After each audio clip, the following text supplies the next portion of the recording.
हमरा लागत पिया हो सवती कोही न कोही रखले बड़ो। हमरा लागत रजा हो सवती कोही न कोही रखले बड़ो। माने लाना बात हमरा लागत विश्वास तू डटले बड़ो।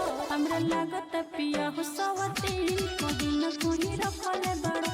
हमरा लागत रजा हो सवती कोही न कोही रखले बड़ो।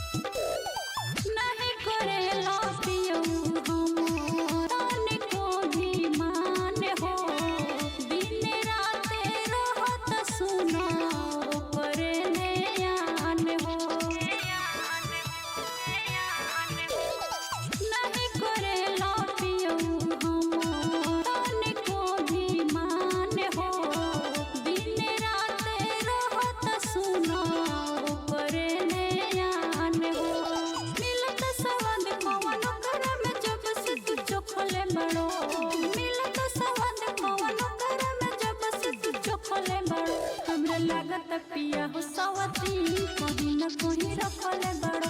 हमरा लागत रजा हो सवती कोही न कोही रखले बड़ो।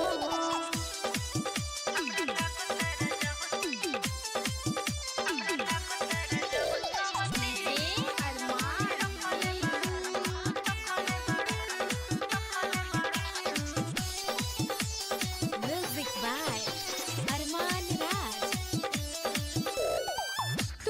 जन्म सोची सोची कितना दुख में बानी हो। साच साचे बोल पूछो तारी चंदा रानी हो। तू का जन्म सोची सोची कितना दुख में बानी हो। साच साचे बोल पूछो तारी चंदा रानी हो। सुनता के बड़ी तू रखले बड़ो। प्रिया मुकेश सुनता के बड़ी तू रखले बड़ो। हमरा लागत पिया हो सवती कोही